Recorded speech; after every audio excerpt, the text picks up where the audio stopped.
지금 우리가 공부하고 있는 내용은 킹 제임스 성경과 바른 교리에 대해서 배우고 있습니다.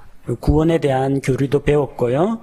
하나님에 대한 교리도 배웠고, 이번 시간에는 예수 그리스도에 대한 교리를 다루도록 하겠습니다. 자, 첫 번째는 예수님의 신성입니다. 예수님께서 하나님이신가? 예수님의 하나님 되심, 하나님으로서의 속성과 성품, 그런 내용에 대해서 성경 말씀을 중심으로 다루도록 하겠습니다. 자, 여러분이 믿고 있는 예수 그리스도는 어떠한 분이십니까? 그분은 창조주십니까? 아니면은 다른 어떤 존재에 의해서 만들어진 존재나 혹은 태어난 존재입니까? 예수 그리스도는 시작과 출발점이 있는 유한한 존재입니까? 아니면 예수님은 시작도 끝도 없고 처음과 마침이 되시는 영원하신 하나님이십니까? 우리 성경 말씀을 통해서 검증해 보도록 하겠습니다.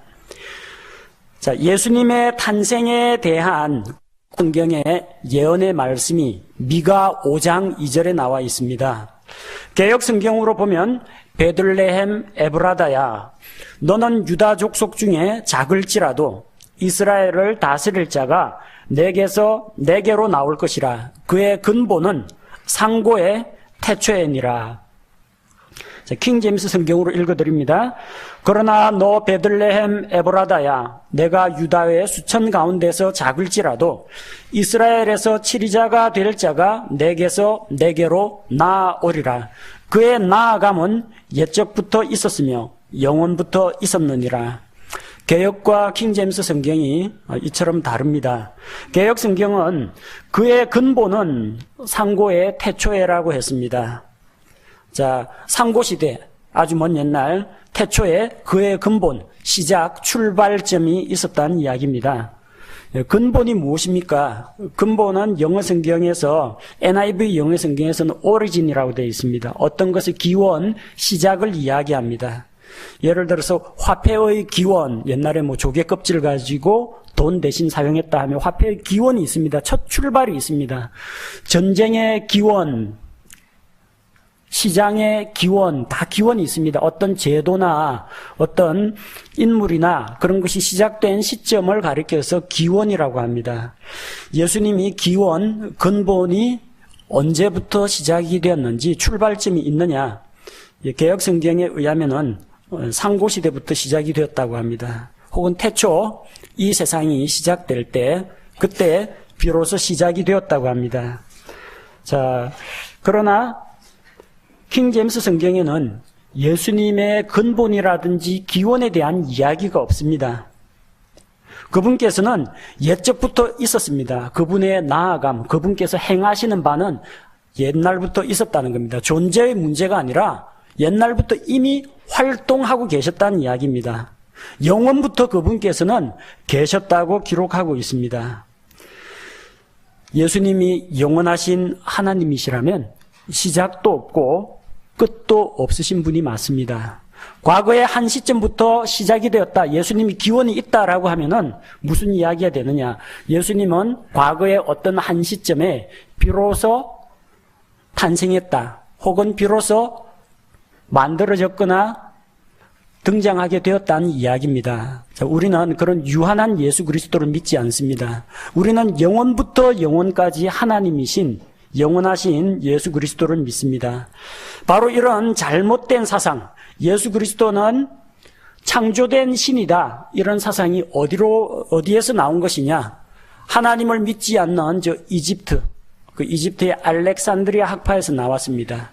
그 중에서도 유명한 학자가 오리게네우스, 오리겐이라는 사람입니다. 일반 개신교에서는 오리겐 하면은 아주 위대한 교부, 그리고 성경신학자, 그렇게 꼽지만 이 오리겐이야말로 오늘날 여러 가지 변개된 성경을 만드는 그 과정에서 제일 큰 기여를 한 사람입니다. 오리겐에 의해서 거의 대부분의 성경이 위조되고 변조가 되었습니다. 그 오리겐은 예수 그리스도의 영원하심을 믿지 않습니다. 그는 유일신 사상가입니다. 그래서 하나님은 아버지 하나님 한 분밖에 없다고 믿습니다. 그럼 예수 그리스도는 뭐냐? 그건 하나님이 낳은 아들이다. 과거에 어떤 한 시점에 하나님이 만들었거나 아니면 하나님께서 낳은, 하나님에게서 떨어져 나온 존재라고 가르칩니다. 서열 2, 넘버 2에 불과하다는 겁니다. 또한 그는 성령 하나님도 믿지 않습니다. 성령은 인격체가 아니라 그 에너지, 영향력, 기운 정도로 간주합니다. 요걸 그대로 물려받은 이단이 누구냐면 여호와의 증인들입니다. 여호와의 증인은 삼위일체를 안 믿습니다. 오직 여호와 하나님만 하나님이시고 예수 그리스도는 그 여호와 하나님에 의해서 창조된 피조된 신이라고 가르칩니다. 그게 그들의 가르침입니다. 자, 오리겐이 이러한 사상을 가지고 있기 때문에 그는 성경 본문에 손을 댔습니다.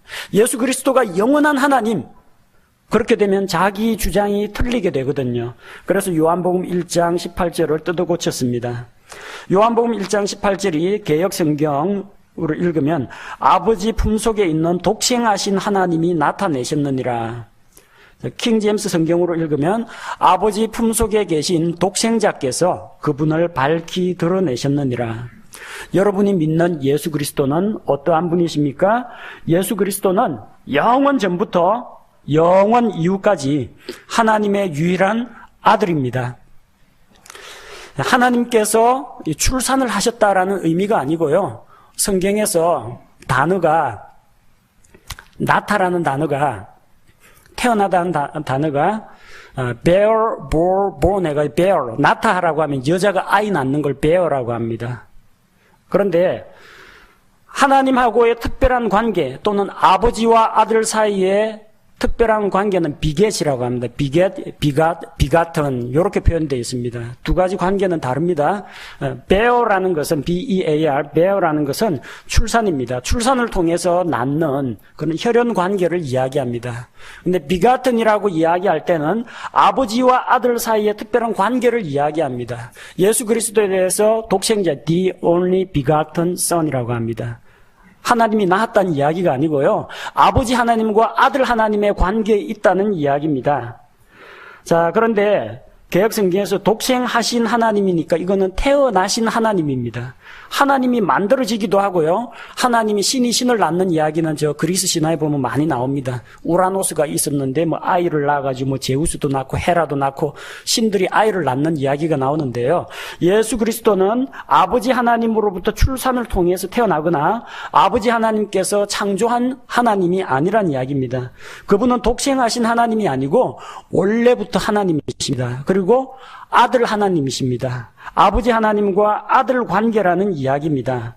요한복음 1장 1절에서 나온 것처럼 처음에 말씀이 계셨고 이 말씀이 하나님과 함께 계셨고 말씀이 곧 하나님이셨다고 했습니다.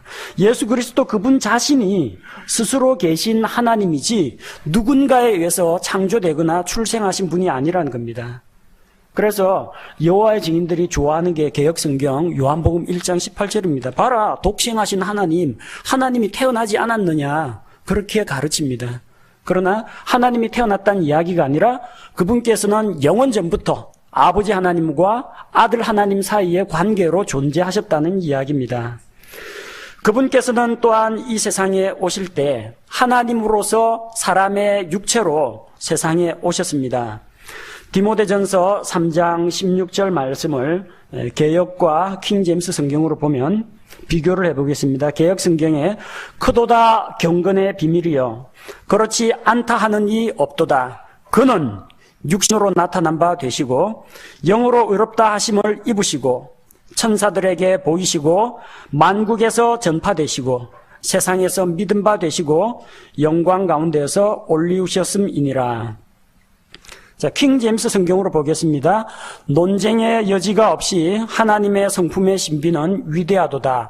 하나님께서 육체 안에 나타나시고 성령 안에서 의롭게 되시고 천사들에게 보이시고 이방인들에게 선포되시고 세상에서 믿기시고 영광 속으로 올려져서 영접을 받으셨느니라.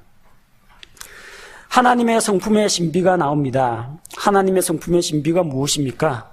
창조주 하나님께서 창조물의 모습으로 이 세상에 오신 것을 말합니다. 곧 거룩하신 하나님께서 낮고 천한 인간의 몸으로 세상에 오신 것, 이게 하나님의 성품의 신비입니다. 이게 정말 위대하고 놀랍고 논쟁의 여지가 없이 위대한 것이라고 했습니다. 사람이 사람의 육체 가지고 태어나는 것은 전혀 신비가 아닙니다. 여기 개역 성경대로 하면 그는 육신으로 나타난 바 되시고, 이단 교주들도 이 말합니다. 봐라, 내가 육신으로 올 것이 기록되지 않았느냐. 아니, 육신으로 안 나타난 사람이 누가 있습니까? 사람은 다 육신으로, 여기 있는 어린아이부터 어르신까지 다 그는 육신으로 나타난 바 되고 다 육신으로 났죠. 안 그런 사람 누가 있어요? 예수 그리스도가 일반 사람하고 똑같다는 이야기잖아요. 이게 무슨 신비입니까? 사람이 사람으로 태어나면. 그러나 왜 하나님의 성품의 신비가 위대하냐? 하나님께서, 창조주께서 낮고 천한 인간의 몸으로 오셨기 때문에, 하나님께서, 그 거룩하신 하나님께서 비천한 인간의 몸으로 나타나셨기 때문에 그게 놀랍고 신비로운 이야기입니다. 여기에서 하나님이라는 단어를 삭제해버리고 그는 이렇게 해버리면 예수님께서 하나님으로서 사람의 몸으로 오신 것을 부정하게 된다는 겁니다. 가장 중요한 성육신의 교리가 사라지게 됩니다. 이 치명적인 구절입니다. 그라고 대명사를 쓰면 안 됩니다. 원래부터 그리스 본문에는 God이라고, 하나님이라는 단어가 들어 있었습니다. 그러나 예수 그리스도의 신성을 인정하지 않는 자유주의 신학자들, 인본주의 신학자들이 이 성경 구절, 이걸 훼손을 했어요. 그리스 사본에서 이 단어를 다른 단어로, 대명사로 바꿔버렸습니다. 많은 현대 역본들, NIV나 NASB나 거기에서 번역된 우리나라의 개역 성경이나 이런 성경들이 킹 제임스 성경을 제외하고는 하나님께서 육체 안에 오셨다, 이걸 다 부정합니다. 그는 육체 안에 나타났다, 그렇게 말함으로써 예수 그리스도의 신성을 부정합니다. 예수 그리스도께서 육체 안에 오신 것을 부정하면 어떻게 됩니까? 그건 적그리스도의 사상입니다. 제가 얼마 전에 설교를 통해서 이미 알려드린 바와 같습니다. 요한일서 4장 3절에 보면요, 개역성경에 예수를 시인하지 아니하는 영마다 하나님께 속한 것이 아니니 이것이 곧 적그리스도의 영이니라. 킹제임스 성경으로 보겠습니다. 예수 그리스도께서 육체 안에 오신 것을 시인하지 아니하는 영마다 하나님께 속하지 아니하였나니 이것이 적그리스도의 그 영이니라. 중요한 부분입니다. 예수를 시인하지 않으면은, 그럼 예수만 시인하면 적그리스도 안 됩니까? 예수를 시인하는 건요, 로마 카톨릭에서도 예수 그리스도는 시인합니다. 이단 사이비 종교에서도 예수 그리스도 시인합니다. 은사주의 집단에서도 예수 그리스도는 시인합니다. 그런데 이 당시 요한일서가 기록되던 그 당시 영지주의자들이 예수를 시인 안 한 게 아닙니다. 뭘 시인 안 했느냐? 예수 그리스도께서 하나님이신데 육체로 오신 것을 부정을 했습니다. 그래서 예수님께서, 어떻게 거룩하신 하나님께서, 그들은 영은 거룩하고 좋은 거, 육체는 사악하고 나쁜 것이라고 보는 이분법적 사고를 갖고 있어요.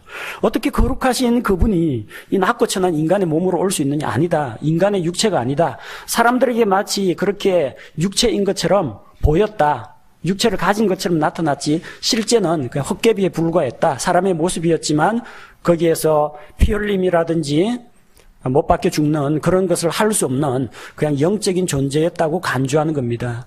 예수 그리스도께서 육체 안에 오신 것을 부정하면 적그리스도의 영이라는 겁니다. 왜 그렇습니까? 예수님의 처녀 탄생을 부정합니다. 예수 그리스도께서 우리 죄를 대신해서 단번 속죄할 수 있다, 그 사실을 부정합니다. 예수님이 사람의 육체를 입어야만 십자가에 달리고 피를 흘릴 수가 있습니다. 피 흘림이 없으면 죄들의 사면이 없다고 했어요. 그럼 예수님이 피 흘려 죽지 않았다, 그러면은 죄들의 사면이 없는 겁니다. 또한 예수님께서 죽지 않았다면 몸으로 와야 죽고 부활을 할 수가 있는데, 예수님이 몸을 입고 오신 분이 아니라면 예수님의 죽음도 불가능하지만 당연히 예수님의 부활도 불가능합니다. 예수님의 부활이 불가능하면 우리가 여전히 죄 가운데 있는 자가 됩니다. 죄 문제가 해결이 안 된다는 이야기예요. 또한 우리에게 영원한 부활도 없게 됩니다. 이 구절은 정말 치명적입니다.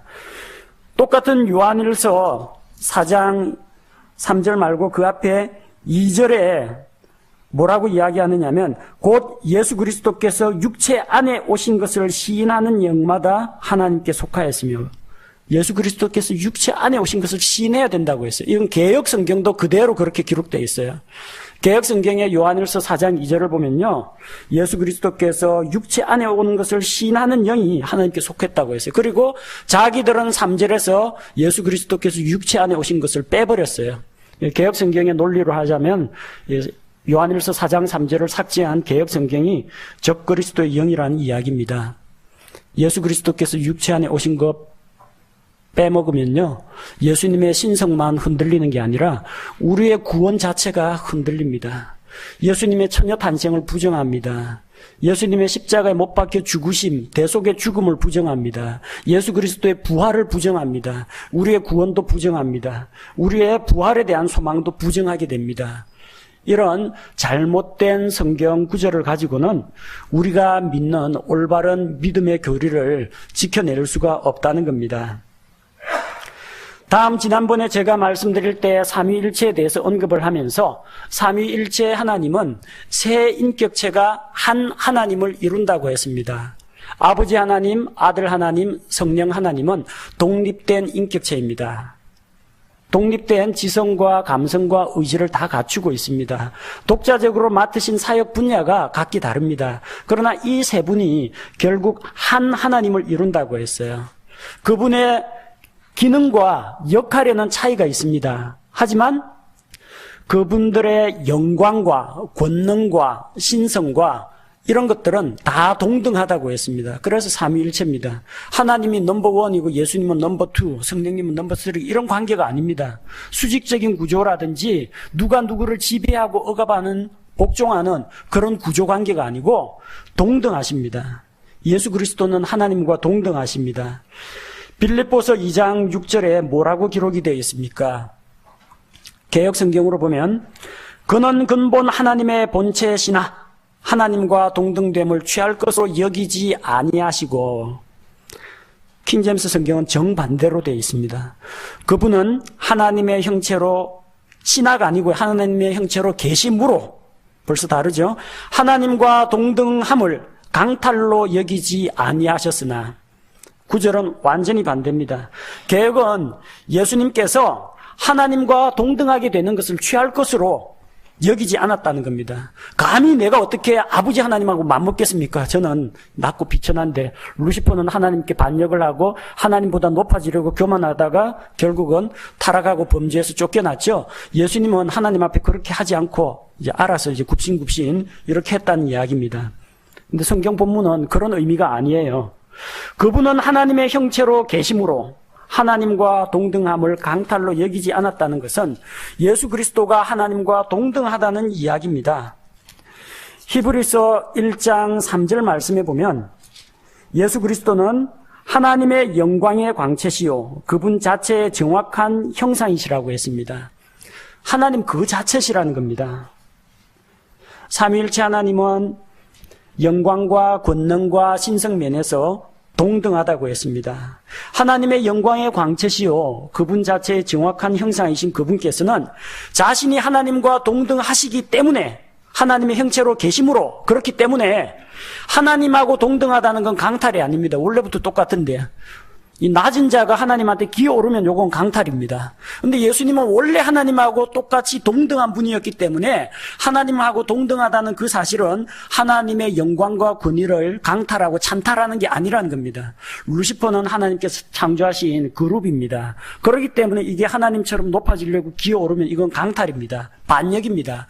예수 그리스도는 원래부터 하나님하고 동등하신 분이기 때문에, 하나님의 형체로 계시기 때문에 그분이 하나님과 동등하다는 것은 강탈이 아니란 이야기예요.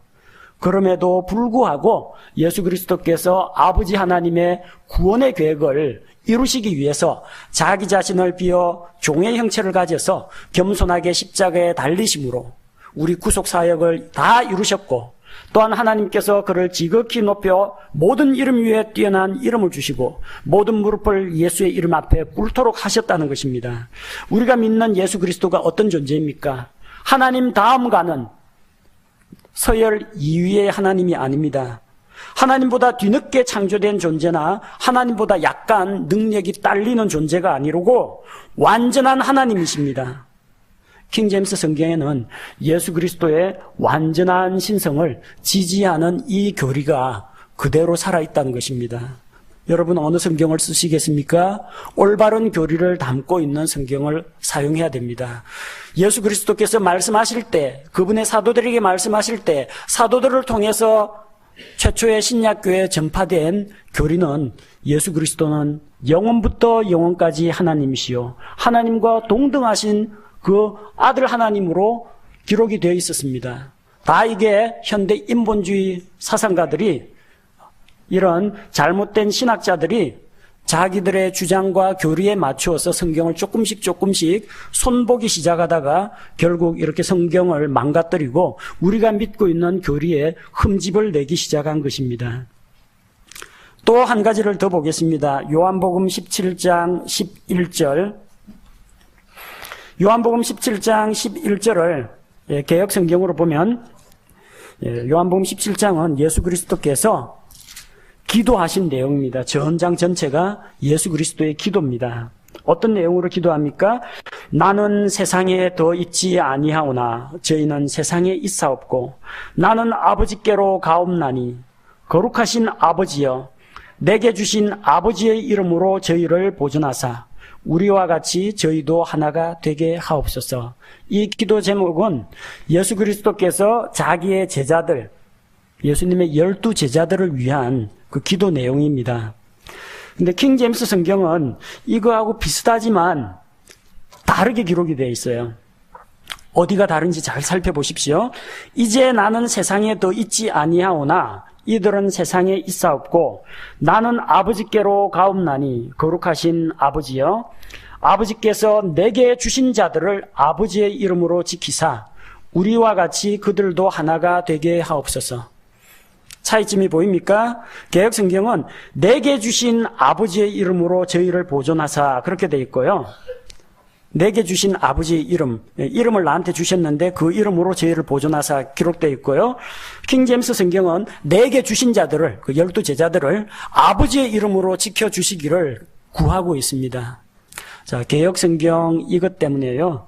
한국에는 좀 독특한 이단이 하나 등장했습니다. 베레아 아카데미라고 성락교회, 김기동 목사, 제 귀신론 가르치는 김기동 목사의 성락교회가 바로 이 구절을 가지고 예수도 하나님도 성령도 실제로는 하나인데 그때 모습만 트랜스폼 해가지고 모습만 변형돼가지고 나타난다는 양태론을 가르치는 겁니다.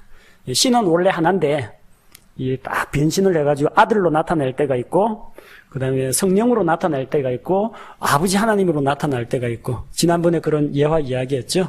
내가 교회 오면은 목사인데, 집에 가면 애들한테는 아버지, 학교 가면은 교수님, 이런 식으로 동일한 사람인데, 나타날 때마다 각기 사람들에게 다른 모습으로 나타나는데, 실제는 하나다. 그 모습만 바뀐다. 이 삼위일체가 아니라 양태론이라는 이단입니다. 물이 있는데 이게 얼면은 얼음 덩어리가 되는 거고 녹으면 물이 되는 거고 끓이면 기체 수증기가 된다. 그래 대상 존재하고 있는 그 대상의 본질은 하나인데 그 본질이 이때 저때마다 다르게 나타난다. 그게 양태론입니다. 그 양태론을 지지하는 구절로 뭘 꼽고 있느냐면 바로 이 구절을 꼽고 있어요. 요한복음 17장 11절에 내게 주신 아버지의 이름으로 저희를 보존하사. 자, 하나님이 뭘 줬어요? 예수님에게 아버지의 이름을 줬다는 거예요. 예수님 이름이 뭐예요? 예수. 근데 이 이름이 원래 누구 거였다고요? 아버지의 이름. 아버지의 이름인데 아들한테 줬다는 거예요. 그럼 아버지의 이름은 뭐예요? 예수. 아버지 이름도 예수. 아들 이름도 예수. 그거 봐라. 그러니까 원래는 예수라는 신이 하나 있었는데 어떤 때는 아버지로 나타났다가 어떤 때는 아들로 나타난다. 이 주장하는 겁니다. 양태론을 지지하는 구절이에요, 이게. 잘못된 겁니다. 개혁대로 하면 아버지 이름도 예수, 아들 이름도 예수, 나중에는 성령 이름도 예수, 다 예수입니다. 그래서 거기에서는 무조건 예수 이름으로 뭐 축사를 하거나 뭐 할 때마다 다 예수 이름으로 예수 이름만 이야기합니다. 근데 이 말씀은 하나님께서 자기 이름을 그 아들에게 내가 예수인데 너도 예수해라 이렇게 물려줬다는 그 이야기가 아니고요. 하나님께서 이름을 주신 게 아니고 아버지께서 내게 주신 자들을, 제자들을 주셨는데 그 뒤에 다 나옵니다. 내가 그들과 함께 세상에 있었고 또 아버지 이름으로 그들을 지켰고 아버지께서 내게 주신 자들을 내가 지켰고, 아버지께서 주신 자들이지 아버지께서 주신 이름이 아니라는 겁니다.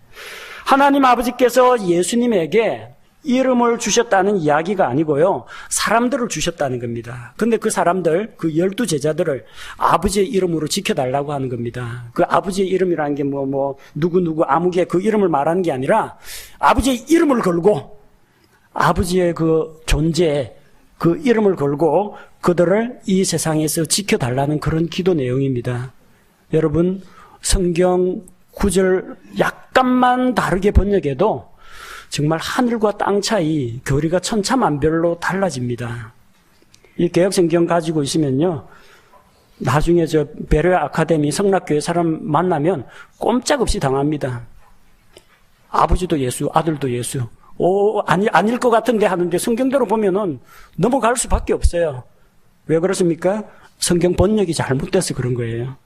올바른 번역, 아버지께서 내게 주신 자들을 아버지의 이름으로 지켜달라. 이게 올바른 번역입니다. 이 정도 번역을 훼손해 놓으면 이건 번역이 아니라 반역입니다. 반역. 하나님께 반역하는 거예요. 예수 그리스도의 신성을 부정하는 겁니다. 우리는 바른 성경을 통해서 바른 믿음, 바른 교리를 수호하고 우리 것으로 믿고 지켜야 하고 또 다른 사람들에게 그렇게 진리를 가르칠 책임이 있습니다. 오늘은 예수 그리스도에 대한 교리를 살펴보았습니다. 다음 시간에 예수 그리스도에 대한 교리 또 한 가지 더 살펴보도록 하겠습니다.